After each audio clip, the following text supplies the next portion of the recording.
అందరికీ నమస్కారం. ఈరోజు తెలంగాణ మాజీ ముఖ్యమంత్రి శ్రీ కేసీఆర్ గారు తెలంగాణ కాంగ్రెస్ ఎంపీలను ఉద్దేశించి వాళ్ళు వెధవలు అని అనడము సరైన పద్ధతి కాదని నేను తెలియజేస్తున్నాను. ఆ రోజు తెలంగాణ గురించి, తెలంగాణ విభజన గురించి, ఇండియా పాకిస్తాన్ విభజనని పోలుస్తూ బీజేపీ ఎంపీ తేజస్వి సూర్య ఏదైతే మాటలు అన్నాడో అవి చాలా అనుచితము, అప్రస్తుతం అని చెప్పి ఆ రోజే నేను పార్లమెంట్ హౌస్ లో ఒక తెలంగాణ ఎంపీగా, తెలంగాణ ఆడబిడ్డగా ఖండించడం జరిగింది. Doctor K Kavya. ధన్యవాదాలు అధ్యక్ష. ఈరోజు బిల్లు గురించి మాట్లాడే ముందు ఒక తెలంగాణ ఆడబిడ్డగా బీజేపీ ఎంపీ తేజస్వి సూర్య తెలంగాణ ఆవిర్భావం గురించి ఇండియా పాకిస్తాన్ విభజన లాగా జరిగింది, ఘోరంగా జరిగిందని అనడము చాలా అసందర్భపు, అవివేకపు మాటలు అధ్యక్ష.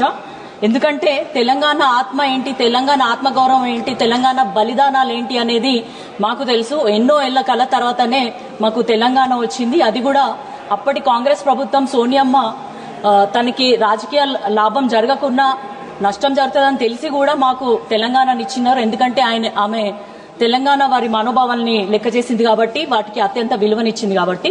ఈ బీజేపీ కూటమి గాని, ఎన్డీఏ కూటమి గాని ప్రతిసారి, అంతకుముందు కూడా ఒక బ్లాక్ డే అన్నారు తెలంగాణ ఆవిర్భావాన్ని.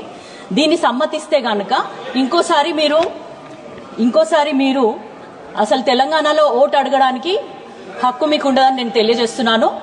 కాబట్టి బీజేపీ వాళ్ళు బేషరతుగా క్షమాపణ చెప్పాలని నేను డిమాండ్ చేస్తున్నాను అధ్యక్ష. అదంతా మీరు చూశారు సోషల్ మీడియాలో గాని, టీవీ ఛానల్లో గాని, అన్ని చోట్ల కూడా తెలంగాణ సమాజము మనము ఖండించడం జరిగింది. ఇవన్నీ మీరు చూశారు. నెక్స్ట్ డే కూడా మన తెలంగాణ కాంగ్రెస్ ఎంపీలైనటువంటి చామల కిరణ్ కుమార్ రెడ్డి గారు, అట్లాగే వంశీ గారు, మిగతా ఎంపీలు కూడా కాంగ్రెస్ ఎంపీలు ఖండించడం జరిగింది.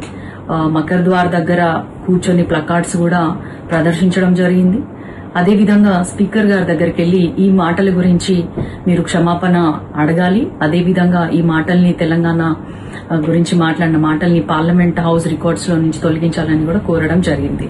అంతేకాకుండా ఆ రోజు నేను మహిళా బిల్లు గురించి మాట్లాడుతూ రాత్రి 11 గంటలకి పార్లమెంట్ హౌస్ లో ఈ మాటల్ని కూడా ఖండిస్తూ క్షమాపణ కోరడం జరిగింది. దానికి అక్కడే ఉన్న కిషన్ రెడ్డి గారు కూడా ఈ మాటలు సరైనవి కానప్పుడు మేము క్షమాపణ కోరుతామని చెప్పి అనడమే కాకుండా ఆ తేజస్వి సూర్య కూడా దాని గురించి సమాధానం ఇవ్వడం జరిగింది. ఇవన్నీ వరుసగా జరిగిన తర్వాత కిషన్ రెడ్డి గారు క్షమాపణ కూడా చెప్పడం జరిగింది.